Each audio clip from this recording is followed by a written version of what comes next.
Bismillahirrahmanirrahim. Assalamualaikum warahmatullahi wabarakatuh. Alhamdulillahirabbil alamin. Alhamdulillahilladzi bi ni'matihi tatimmus shalihat. Wassalatu wassalamu ala Rasulillah sayyidis sadat wa ala alihi wa ashabihi min ahli al-fadha'il wal karamah. Asyhadu an la ilaha illallah wahdahu la syarika lah wa asyhadu anna sayyidana wa nabiyyana Muhammadan abduhu wa rasuluh la nabiyya ba'dahu. Allahumma shalli wa sallim wa barik ala sayyidina Muhammadin al-fatih lima ughliqa wal khatim lima sabaqa nasiril haqqi bil haqqi wal hadi ila siratal mustaqim wa ala alihi haqqa qadrihi wa miqdarihi al-'azim. Subhanaka la ilma lana illa ma 'allamtana innaka antal 'alimul hakim. Allahumma rabbana akhrijna mukhraj sidqin wa akhrijna mukhraj sidqin waj'alna min ladunka sultanan nasira wa nafa'an.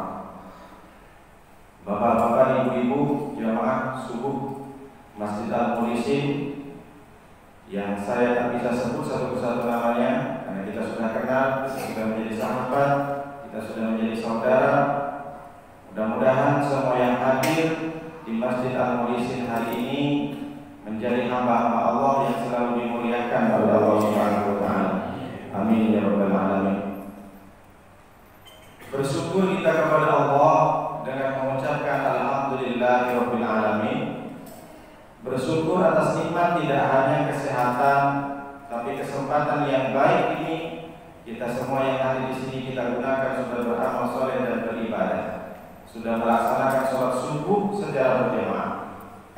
Tentu secara tidak langsung kita sudah melengkapi status kita sebagai hamba Allah. Dengan kata lain, ternyata kita sudah menyempurnakan esensi kemanusiaan kita.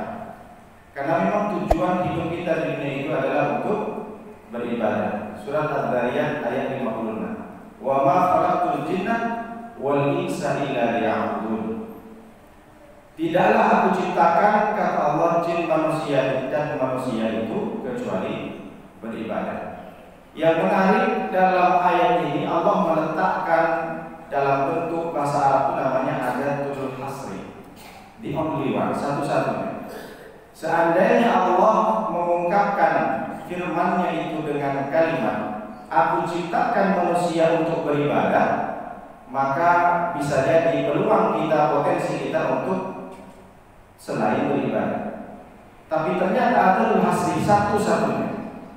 Jadi dari kalimat ini kita bisa menyadari bahwa inti kehidupan kita itu untuk beribadah. Tidaklah aku ciptakan manusia, tidaklah kita ini diciptakan oleh Allah kecuali bagaimana aktivitas kita itu diarahkan semuanya untuk ibadah. Jadi antara, jadi macam mana Pak Ustaz kalau kita tujuannya beribadah tak bisa kerja kita? Padahal beribadah itu kalau yang wajib 5 kali sehari. Maksudnya pastikan 24 jam dari mulai kita bangun sampai tidur lagi semuanya diarahkan menjadi ibadah. Kullu amrin dibalil la yabda'u fihi bismillah fahuwa abtar.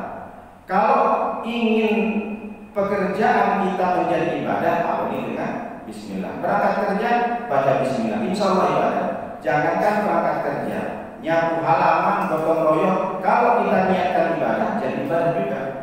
Jadi ada sesuatu pekerjaan yang ditolak oleh Allah tidak dicatat sebagai ibadah karena kita tidak mengawalinya dengan bismillah. Kalau kita mengawali semuanya, arahkan semuanya, aktivitas kita 24 jam niatkan untuk lillahi ta'ala, maka semuanya menjadi ibadah. Itu maksudnya esensi kehidupan. Jadi seakan Allah mengatakan, kalaulah kalian hidup dunia itu tidak mau beribadah dan tidak menjadikan pekerjaanmu selain yang memang tidak ibadah wajib, maka berarti engkau seakan-akan keluar dari esensi kehidupan ini. Karena memang satu-satunya. Nah ini hebatnya ayat surat Ad-Dariyat ayat 56. Berselawat kita kepada Rasulullah SAW dengan mengucapkan Allahumma sholli ala sayyidina Muhammad wa ala ali sayyidina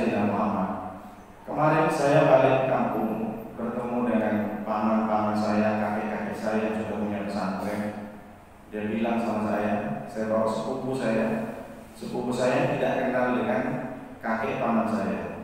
Kalaulah aku sudah sehat, Nur, saya panggil Nur, saya panggil Nur. Saya pergi juga ke Batam berdakwah. Santrinya banyak, jadi setiap hari hanya berdakwah di santrinya saja, tapi tidak pernah keluar.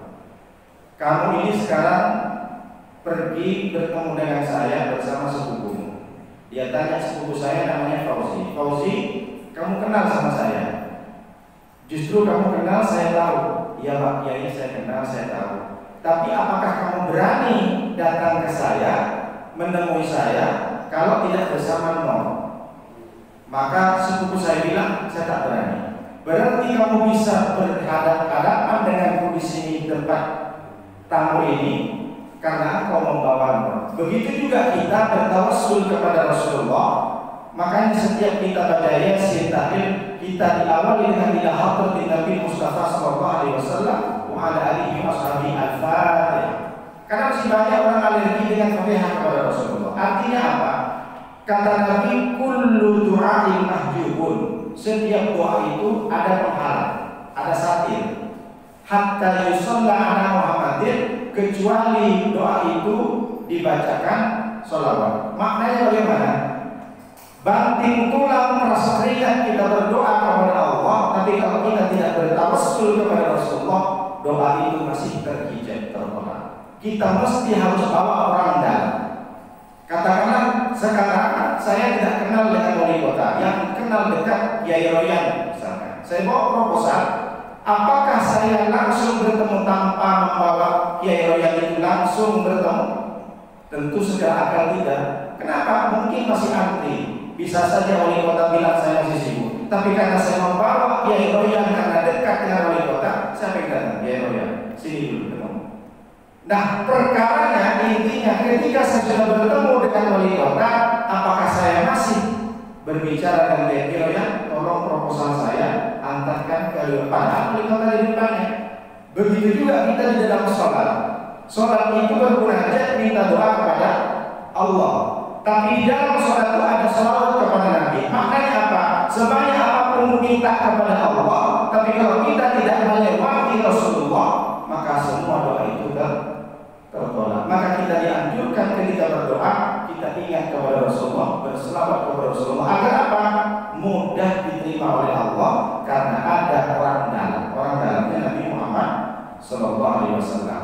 Jadi sepupu saya bilang, saya tidak akan berani kalau saya tidak bawa Nur, karena tak mungkin Pak Kiai bisa menemui saya, karena mungkin sibuk. Karena yang datang adalah keponakannya, maka diterima dengan baik. Tapi apakah sepupu saya itu kalau sudah sampai di depan Pak Kiai masih ngomong sama saya? Pasti langsung mengutarakannya langsung di depan Pak Kiai. Begitu juga kita berdoa kepada Allah, minta kepada Allah, tapi jangan lupakan Nabi Muhammad SAW. Itu pentingnya kita berselawat. Jadi makanya di awal doa itu dan di akhir doa ada salawat kepada Nabi Sallallahu Alaihi Wasallam. Mudah-mudahan kita dengan berselawat semua doa kita dikabulkan oleh Allah Subhanahu Wa Taala. Amin ya rabbal alamin. Bapak Ibu yang dimuliakan oleh Allah Subhanahu Wa Taala, dalam kesempatan kali ini sedikit saya meloncat ke hadis Sahih Bukhari, tidak meneruskan dengan hadis lain, insyaallah minggu depan. Hadis yang kita kaji ini adalah yang ada dalam Sahih Bukhari. Hadis datang dari Abi Qatadah. An Abi Qatadah Ibn Rib'i Al-Ansari radhiyallahu anhu qala, Abi Qatadah laqab, jadi julukannya Pak Qatadah. Berarti dia punya anak namanya Qatadah. Siapa nama dia? Namanya Al-Haris Ibn Rib'i. Namanya Haris, anaknya dari Pak Rib'i, berarti orang tuanya namanya Rib'i. Al-Ansari. Kenapa disebut Al-Ansari? Karena Abi Qatadah ini asli orang Madinah, sahabat Ansor, bukan sahabat Muhajirin, bukan dari Mekah. Al-Badri julukannya. Kenapa dijuluki Al-Badri? Karena perang yang paling dahsyat yang dihadapi oleh Abi Qatadah ketika perang Badar. Abi Qatadah terkenal dengan sahabat yang selalu ikut perang Uhud, perang Hudaybah, semuanya perang, termasuk di perang Badar. Begitu banyak korban musuh yang jatuh di tangan Abi Qatadah. Dan Abi Qatadah ini dikenal dengan penunggang kuda yang paling hebat suatu ketika berjalan dengan pasukan Nabi datang dari perang. Jadi tiba-tiba di barisan belakang terdengar ada rampok. Jadi barisan belakang itu prajurit ada orang yang malak, orang yang menjamret istilahnya, ada perampok. Lalu Qatadah yang di depan bersama Nabi mundur ke belakang, kencang dengan kudanya, lalu memarahi perampok yang di belakang, mati semuanya. Karena berperang itu cukup lama, cukup pelik. Akhirnya berapa jam kemudian sudah tertinggal jauh Abu Qatadah dari rombongan yang dengan Nabi di depan. Tapi Abu Qatadah dengan sigap pergi lagi ke depan menyusul Nabi. Maka Nabi mengatakan, saat ini penunggang kuda yang paling hebat adalah Abu Qatadah. Nah, ini biar kita tahu. Mudah-mudahan kita mengkaji hadis malam ini, subuh ini kita bisa bertemu dengan sahabat Rasulullah namanya Abi Qatadah atau Abu Qatadah. Hadis ini bercerita menjelaskan tentang tema kematian, tapi dengan perspektif yang berbeda. Jadi bukan bagaimana sakaratul maut, bagaimana kita menghadapi maut dengan baik, tidak. Tapi hadis ini bercerita temanya yaitu adalah dua jenis, dua model, dua kategori orang meninggal dunia. Maknanya bagaimana? Kita meninggal dunia itu ada dua tipe. Apakah kita masuk ke tipe yang pertama atau yang kedua? Saya bacakan hadisnya. Anna Rasulullah sallallahu alaihi wasallam murra alaihi bi janazatin. Sesungguhnya kata Abu Qatadah, Rasulullah itu suatu ketika murra alaihi bi janazatin, dilewati iring-iringan jenazah. Ada keranda lewat di depan Rasulullah. Maka Rasulullah menjawab, faqala mustarihun wa mustarahun minhu. Orang yang istirahat dan orang yang diistirahatkan karena dia.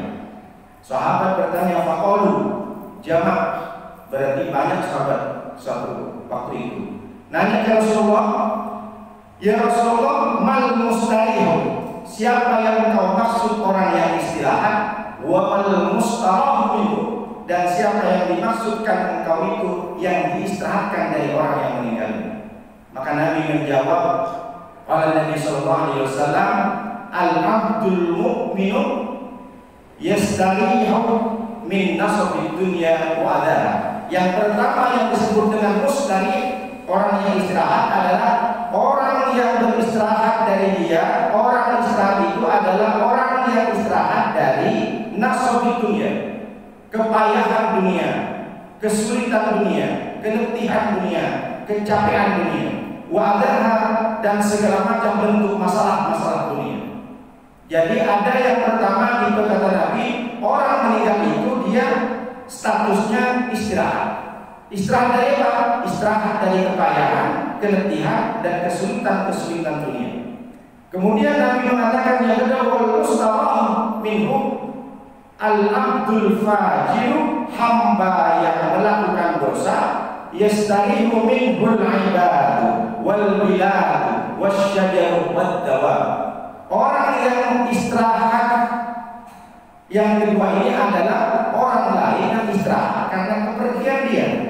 Siapa yang istirahat karena kepergian dia? Yang pertama, al-ibad, orang-orang merasakan tenang, merasakan istirahat karena si fulan sudah meninggal.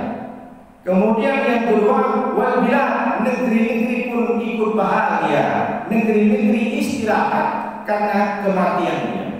Dan yang ketiga, wasyajar, pokok-pokok kayu, tanaman-tanaman merasa bangga, merasa gembira karena si fulan sudah meninggal. Dan yang keempat, wadawa, hewan-hewan pun ikut gembira karena kepergian dia. Alhamdulillah, min dzalik. Mudah-mudahan kita tidak termasuk tipe yang kedua. Apa makna mustarihun? Mustarihun isim fa'il, subjek, diambil dari kata istirahat. Yastarihu, istirahatan. Sudah menjadi bahasa sehari-hari kita, istirahat. Apa istirahat? Kita merasakan tenang.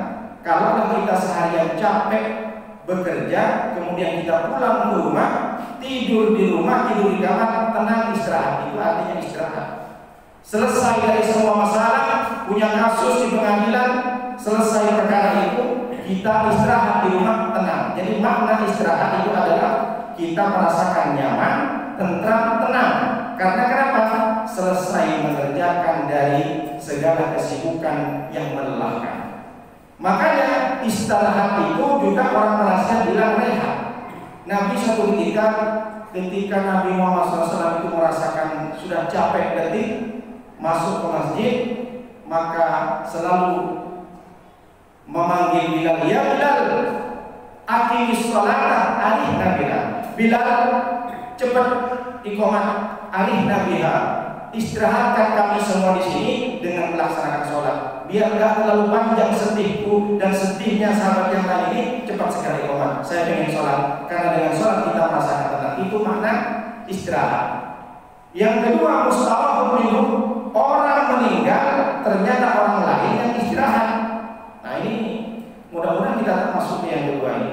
Jadi dia meninggal ternyata orang lain yang merasa tenang dengan kepergian dia. Kenapa? Boleh jadi ketika dia hidup dia kerjanya cuma mengganggu orang, tapi ketika dia sudah meninggal orang lain merasa tenang. Yang pertama, kita sendiri yang ditenangkan oleh Allah, dan yang kedua, orang-orang, pokok-pokok kayu, hewan-hewan merasa tenang dengan kepergian dia.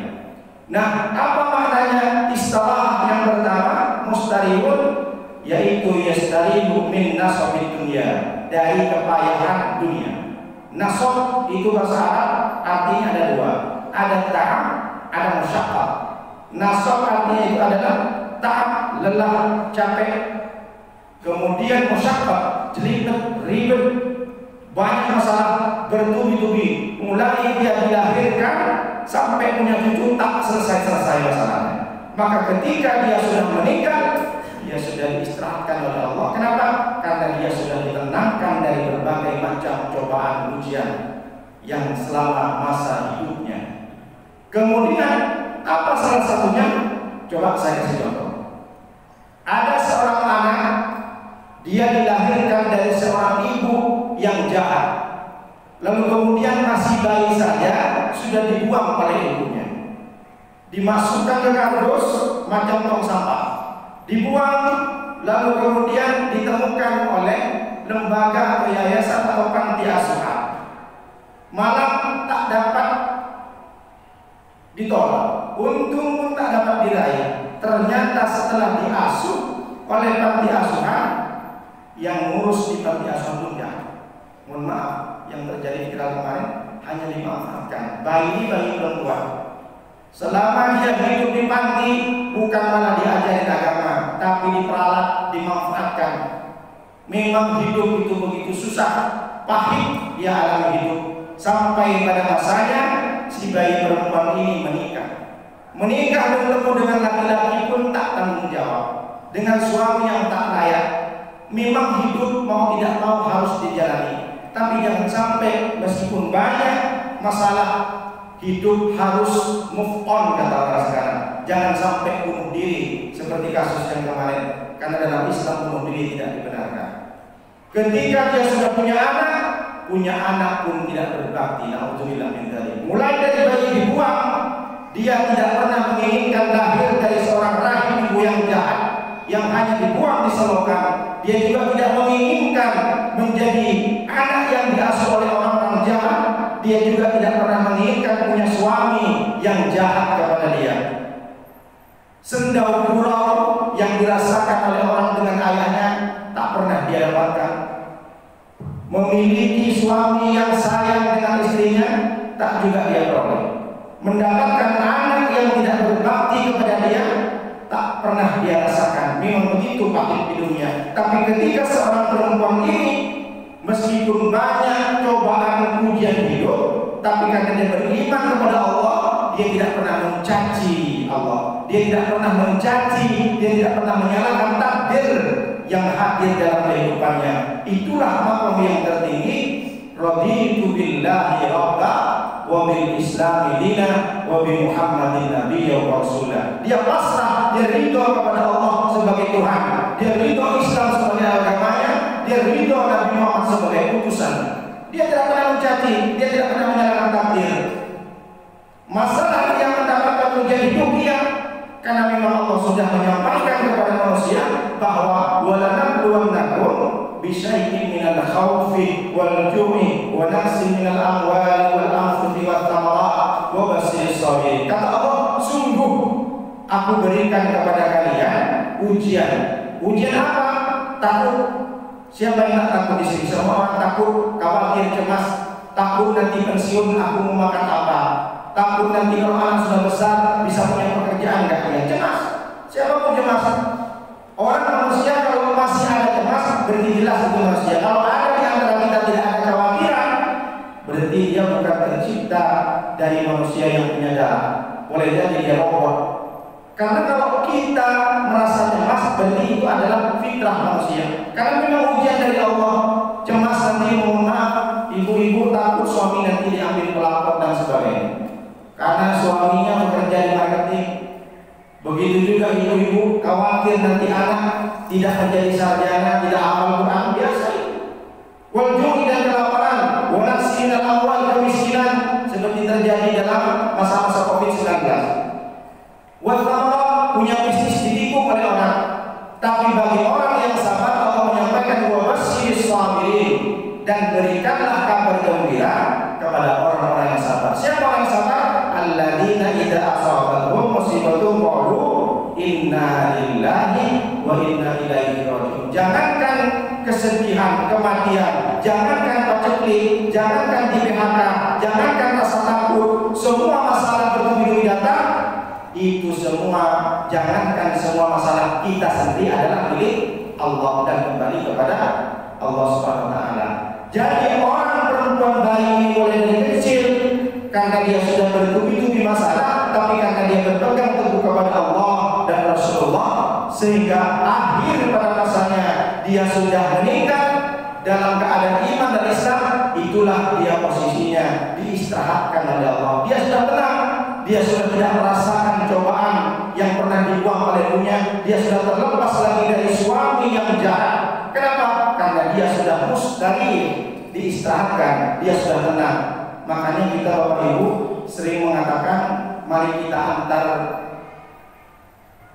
almarhum ini ke tempat peristirahatan yang terakhir. Pernah dengar?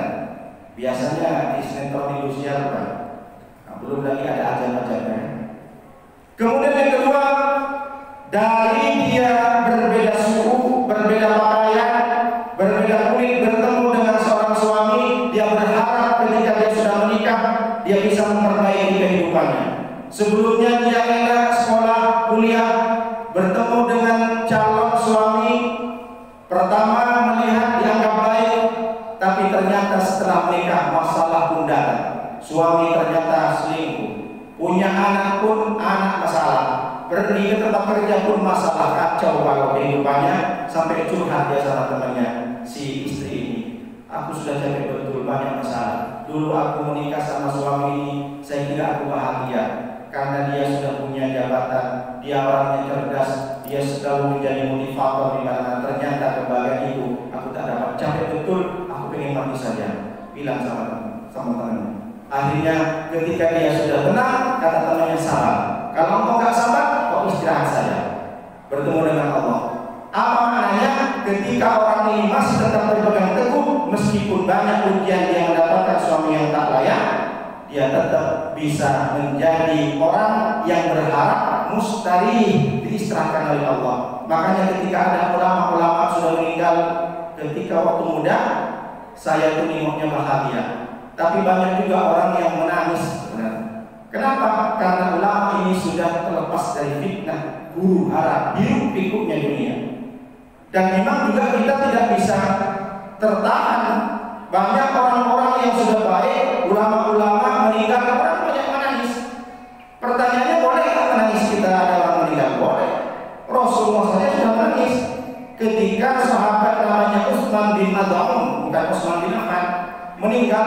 Rasulullah itu sampai menetes air mata dari pipi sampai ke jenggot, dari jenggot Nabi jatuh ke pipi Utsman bin Maz'un. Kemudian Nabi juga pernah menangis ketika anaknya Ibrahim meninggal umur 18 bulan, anak dari Maryam Al-Qibtiyah. Lalu sahabat bertanya, "Amma radita ya Rasulullah?" Berarti Rasulullah menangis tak ridho. Ibrahim kembali kepada Allah, bukan tak ridho, tapi aku nangis ini adalah bentuk kasih sayangku kepada anakku. Makanya ketika Sayyidina Umar dia marah-marah kepada istri-istri yang suaminya meninggal, perempuan jangan menangis, tak boleh.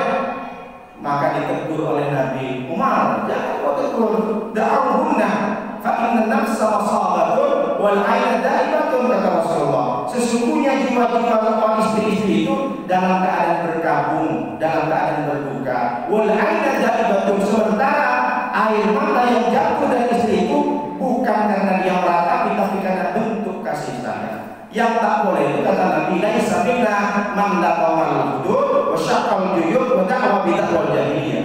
Yang tak boleh ketika saudara kita meninggal, siapapun yang meninggal kita menangis, meratapi sampai memukul laqamal hudud, memukul pipi, dipukul pipinya, dipukul badannya, itu yang tak boleh. Wa syaqqal juyub, sampai robek-robek pakaiannya, cambuk sampai robek-robek pakaiannya, itu yang tak boleh. Wa da'wa bid'ah jahiliyah, atau berteriak sebagaimana teriakan orang jahiliyah. Allah, kemarin dia bersamaku, baru muncul arisan, kemarin sudah meninggal. Di mana kau ya Allah? Kenapa begitu cepat kau ambil anakku ya Allah? Kemarin baru main HP di depan saya. Kemarin dia baru kondangan dengan saya. Kau sudah ambil ya Allah? Kau tega betul ya Allah? Ini tak boleh meratapi. Kalau hanya sekedar nangis tidak masalah. Tapi yang menjadi masalah itu sebenarnya orang menangis itu jangan hanya menangisi yang sudah meninggal. Kenapa? Kalau kebetulan orang yang meninggal itu betul-betul orang yang soleh, yang banyak amal kebaikannya, kita menangis, jangan hanya menangis. Kenapa? Mereka ini sudah tersenyum, sudah bahagia. Makanya kita banyak menemukan ulama-ulama ketika meninggal senyum. Kenapa? Karena senang dia. Dia sudah terlepas dari fitnah, dia senang bertemu dengan Allah, dia senang bertemu dengan Nabi. Yang menangis sebenarnya yang harus ditangisi itu kita. Kenapa? Karena kita masih berpotensi, berpeluang untuk melakukan dosa. Masalah-masalah sepele dalam kehidupan kita jarang, sering kita lakukan. Sebelum berangkat kerja orang masih banyak mempermasalahkan, sebelum berangkat kerja gak cepat-cepat kerja karena ribut masalah parkir di depan rumah. Nengok mobil orang sudah parkir, wah bergejolak emosi, tak jadi berangkat kerja. Kadang masalah-masalah kecil bertetangga, hanya air talang dari dapur lewat masuk bocor ke dapur kita, ribut kita. Ketika dia sudah memikirkan masalah parkir, tak memikirkan masalah karena pohon yang sudah merambat ke tempat kita, banyak sampah, ribut kita.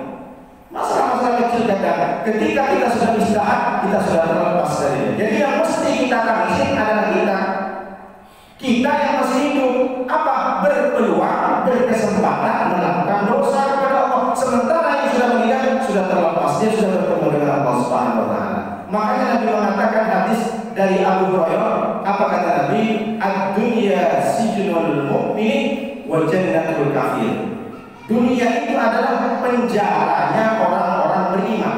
Wa jannatul kafir, dan surganya orang kafir. Apa maknanya? Kok bisa begitu? Maksudnya begini, Bapak Ibu, kita ini kalau seandainya di dalam penjara, lalu kemudian di antara kita ada yang dipanggil kepala sipil, namanya bulan-bulan sini dipanggil. Orang semua yang tak dipanggil kaget, ada apa? Tapi ternyata orang yang dipanggil kepala sipil tersenyum dia dari keluar kantornya. Kenapa? Alhamdulillah saya dapat remisi, besok saya bebas. Maka orang-orang yang mendengar itu yang tak mendapatkan remisi bebas nangis semuanya. Nangis kenapa? Satu, karena sudah tidak bersama dengan dia, tidak makan bareng, tidak nongkrong bareng, tidak ngobrol bareng. Kita sudah ditinggalkan. Tapi ada nangis yang kedua, orang yang ditinggalkan temannya karena bebas. Kenapa? Karena dia masih menjalani hubungan yang belum tentu kapan bebasnya. Itu maknanya yang dimaksud dunia sijnul mu'min, penjaranya orang mukmin. Makanya Imam Nawawi dalam kitabnya Syarah Sahih Bukhari, nama kitabnya Al-Minhaj, mengatakan yang dimaksud orang beriman adalah berada di dunia itu penjara, dia tertahan. Apa makna tertahan? Apa-apa melakukan sesuatu itu tertahan. Makan ini tak boleh, kenapa? Karena haram. Tertahan nafsu nafsunya, tidak seenaknya kita lakukan sesuai nafsu kita. Kita melakukan perbuatan di dunia ini sesuai dengan selera Allah, sesuai dengan selera Nabi Muhammad, bukan asal kita berbuat. Itu maknanya orang beriman tertahan. Tertahan semuanya, makan tak boleh, minum tak boleh, menggunakan itu tak boleh. Kenapa? Karena dilarang oleh Allah. Itu makna kita tertahan di dunia bagi orang beriman. Oleh karena itu, ketika kita sudah berangkat menuju ke surga, bertemu dengan Allah, barulah kita tidak tertahan.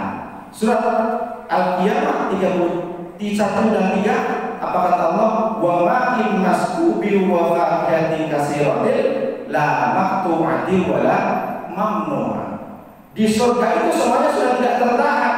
Wa ma in maskubil, air yang tercurah, ada kolam susu yang melimpah-limpah. Wa faqiyatin katsira, buah-buahan tak pernah putus, terus berbuah. La maqtu'atin wa la mamnu'ah. Tidak pernah putus air itu, tidak pernah putus buah itu, wala mamnu'ah, dan kita tidak pernah tercegah untuk menikmatinya. Lakum fiha ma tashtahī anfusakum wa lakum fiha ma tad'un. Silakan kata Allah, kau sepuas-puasnya nikmati nikmat yang ada di surga. Itu kalau kita masuk surga. Tapi di dunia ini kita tertahan. Meskipun sekaya-kayanya orang, tak boleh orang itu melakukan, menggunakan sesuatu yang dilarang oleh agama. Contoh, meskipun dia kaya tapi dia beriman, tidak mau pakai emas. Kenapa? Laki-laki tak boleh pakai emas karena haram. Imam Syafi'i ditanya, kenapa orang itu haram laki-laki memakai emas? Maka Imam Syafi'i mengatakan, langsung mengilustrasikan, ada seorang miskin, makan dia dari bejana sederhana, lalu kemudian datanglah seorang beriman, makan dari piring emas. Maka ketika orang miskin melihat orang mukmin yang makan dari piring emas, sobeklah hatinya. Itulah kenapa kita tak boleh bersikap berbuat meskipun kita kaya, jangan melampaui batas. Kalau kita kaya tapi kita orang yang beriman, maka kita harus menjalani, tidak boleh melanggar dengan batasan-batasan agama yang sudah ditetapkan. Kenapa? Lebih kepada etika dan adab. Jadi laki-laki tak boleh pakai emas meskipun dia berlimpah hartanya, karena takut menyakiti perasaan orang lain. Kenapa? Karena kita semuanya sama, sama-sama keturunan Nabi Adam. Kullukum min Adam wa Adam min turab. Seluruh dari kalian, kata Nabi, adalah keturunan Adam, sementara Adam dari Abu. La fadlah li Arabiyyin wa la ajamiyyin bil taqwa. Tidak ada perbedaan orang Arab dengan bukan orang Arab. Meskipun Nabi dari orang Arab, tidak ada perbedaan. Orang Arab selain Arab yang dilihat oleh Allah at-taqwa, ketakwaannya. Jadi Bapak Ibu, kita harus pahami semua kita tidak boleh sombong. Kenapa? Karena kita diciptakan oleh Allah sama-sama dari tanah. Kita nanti meninggal masuk ke dalam tanah, sampai di tanah dimakan cacing tanah. Warna kulit kita seperti tanah, bau badan kita bau tanah juga. Jadi kita tak boleh menyombongkan diri. Kenapa? Karena mungkin ada orang lain yang sakit dengan sifat kita. Itu maksudnya sijnul mu'min wa jannatul kafir. Apa yang dimaksud dengan dunia adalah surga orang kafir? Maknanya begini, ada seorang ulama kaya raya, lalu kemudian istilahnya kalau sekarang sudah laku lama, pakaiannya bagus, bawa mobil apa, datanglah orang kafir compang camping miskin. Ulama, saya pernah mendengar dari orang Islam mengatakan, katanya orang beriman itu dia di penjara. Kok kamu kehidupannya macam tak di penjara? Di penjara kan tertahan, tak boleh. Maka si ulama mengatakan, aku ini orang mukmin, di dunia saja, di penjara saja aku merasakan nikmat yang dikaruniai oleh Allah, apalagi nanti di akhirat. Sedangkan engkau di surga saja dalam keadaan seperti ini, apalagi di akhirat. Maknanya bagaimana? Meskipun sekaya-kayanya, kalau orang beriman, dia tidak menggunakan hartanya dengan yang sesuatu yang aneh-aneh. Dia tetap masuk pada koridor norma-norma batasan agama. Itu yang dimaksud ad-dunya sijnul mu'min wa jannatul kafir. Nah, yang pertama tipenya adalah mustari, kemudian tidak semua, jangan pukul rata. Orang meninggal semuanya istirahat, belum tentu. Kita lihat dulu, apakah dia mustari atau mustarah itu. Kemudian tipe yang kedua, ada orang meninggal, istirahat dari orang yang meninggal itu orang lain. Yang pertama dia meninggal senyum, yang kedua dia sendiri meninggal meremot, yang lain senyum. Siapa itu? Ketika sudah meninggal harusnya innalillah, maka dikirim lewat pihak alhamdulillah Pak Ustaz, dia sudah meninggal. Loh kok alhamdulillah? Pokoknya Pak Ustaz, untung dia sudah mati Pak Ustaz. Alhamdulillah. Kita tak mau kepergian kita, banyak orang lain tersenyum bahagia dengan kepergian kita. Alhamdulillah. Siapa itu? Al-Abdul Fajir, hamba-hamba yang melakukan dosa, istirahat dari hamba, dari orang yang meninggal itu siapa? Al-Ibad. Yang pertama, banyak orang-orang gembira dengan kematian si fulan itu. Fulan itu mati, ternyata orang-orang sekitar senang dengan kepergiannya. Kok bisa begitu? Dulu Pak Ustaz, ketika kami sholat maghrib berjemaah, mendengar imam alhamdulillahirabbil alamin, rupanya si kawan ini masih hidup, ngidupin motornya, mungkin Ustaz bom, tak khusyuk kami Pak Ustaz. Setelah dia meninggal tenang kami Pak Ustaz, sholat maghrib khusyuk, ada bising-bising lagi bunyi motor.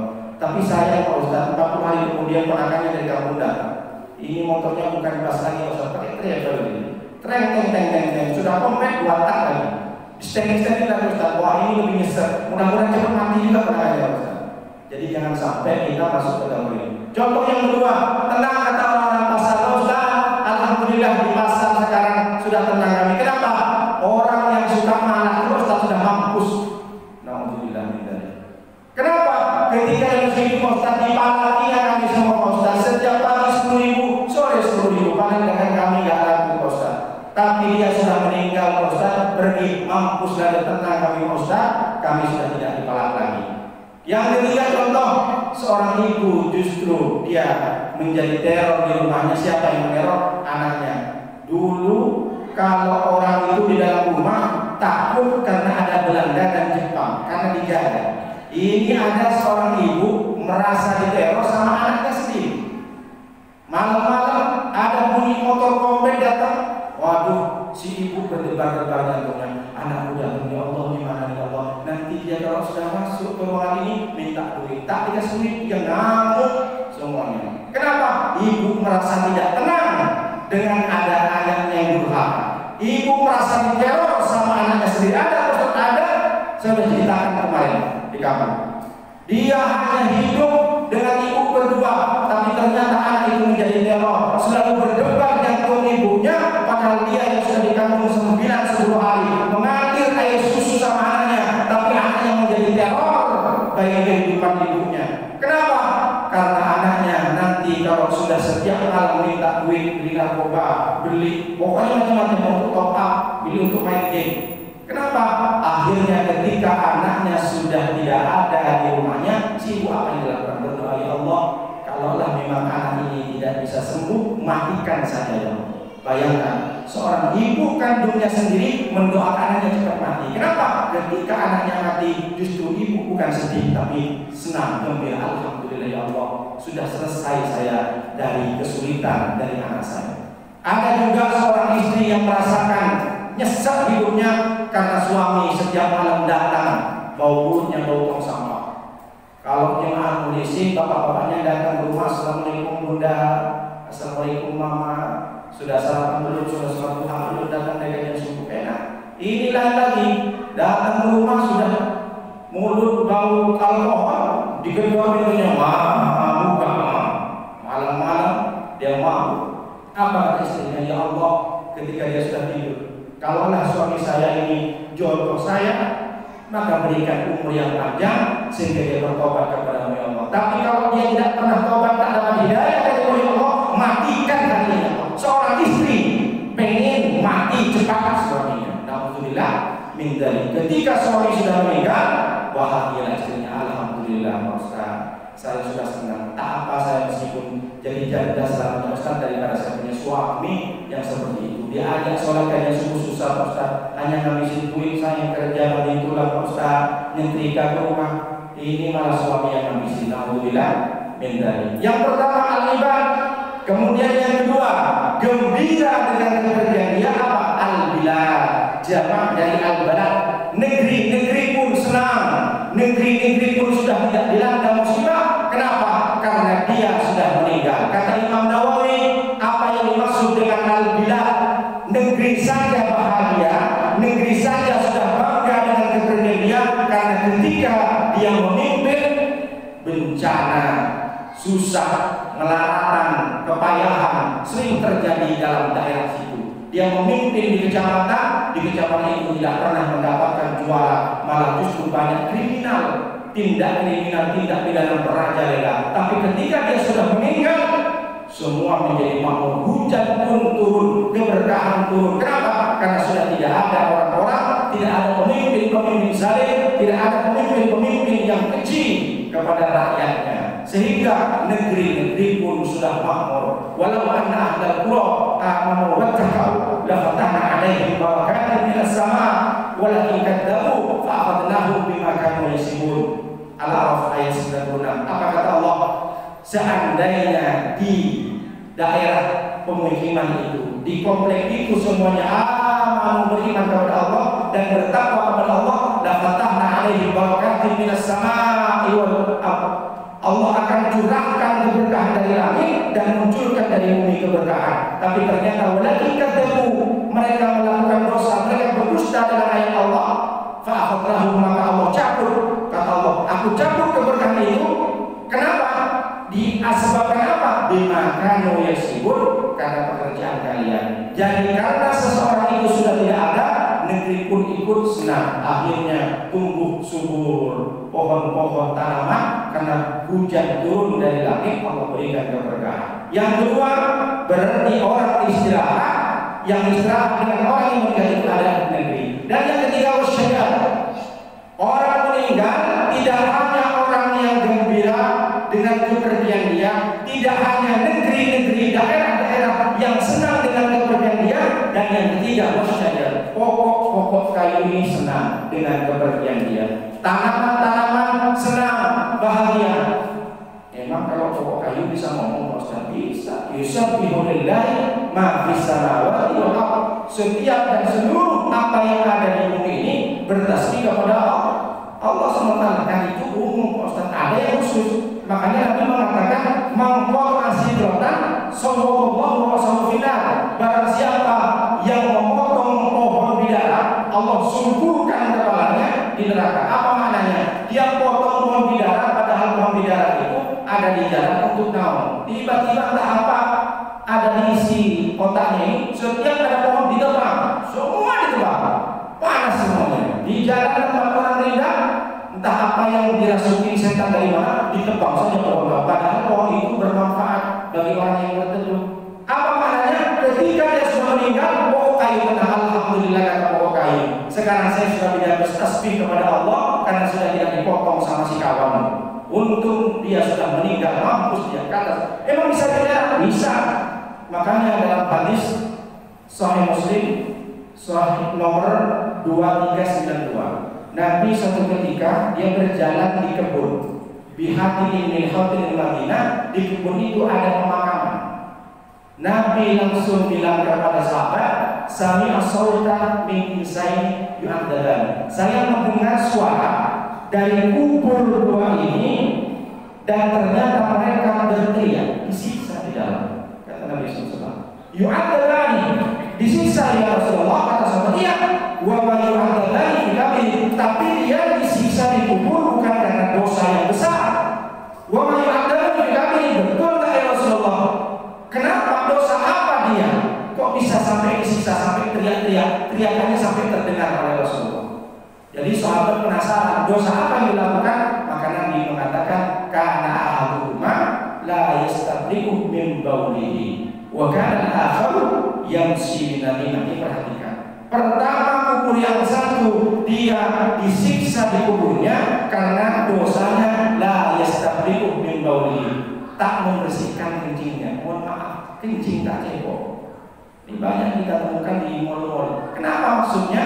Kenapa sampai dianggap dosa dan disiksa di kubur orang yang kencing tak cebok? Boleh jadi orang dia tak cebok, tiba-tiba dia sholat, gak ada gunanya sholat. Makanya sebelum sholat sempurnakan syarat-syaratnya. Seperti wudhu contohnya, kita berwudhu kadang tidak lengkap, tidak sempurna wudhu, main sholat saja. Jadi sholat tak diterima oleh Allah bukan karena tak khusyuk, bukan karena tidak menghadap kiblat, tapi syarat sahnya sholat tidak sempurna. Seperti contoh, kebanyakan orang tak jebok langsung main sholat, malah bisa diterima sholat, tak sah itu secara begini. Jadi yang pertama disiksa ini kata Rasulullah sampai berteriak keluar, dia karena sering di dunia tak kencing tak jebok. Yang kedua, wayamsi bin namimah. Kubur yang kedua disiksa kata Rasulullah yang besi bin namimah. Setiap hari dia berjalan dari blok A, blok B sampai ke blok Z hanya mengadu domba. Orang kelahi karena menurut dia. Perkataan dari blok A dibawa ke blok B, di blok B dibawa ke blok Z, akhirnya berantem satu komplek. Gara-gara dia tak ngomong wayamsi bin namimah. Jadi dua orang ini bukan dosanya durhaka orang tua, bukan berzina, bukan membunuh, tapi hanya dosa sepele tapi disiksa sampai teriak-teriak. Maka Rasulullah menyuruh sahabat sumada'a bijaridatin, ambil satu pelepah kurma. Wakasar habis ini, kemudian pelepah kurma itu dibelah menjadi dua oleh Rasulullah. Fawada'ala qabri minhuma, Rasulullah mengambil pelepah kurma yang dibelah, satu ditancapkan ke kubur yang pertama dan sebelahnya juga ditancapkan pelepah kurma yang sudah dibelah. Maka si sahabat bertanya, lima fa'ata ya hada ya Rasulullah, buat apa Rasulullah melakukan ini? Rasulullah menjawab, ayyuhafafala anlahu malam yaibasa. Aku tancapkan pelepah kurma ini, mudah-mudahan Allah bisa meringankan siksanya malam yaibasa, selama pelepah kurma ini tidak kering. Kalau kering sudah selesai, apa hubungannya?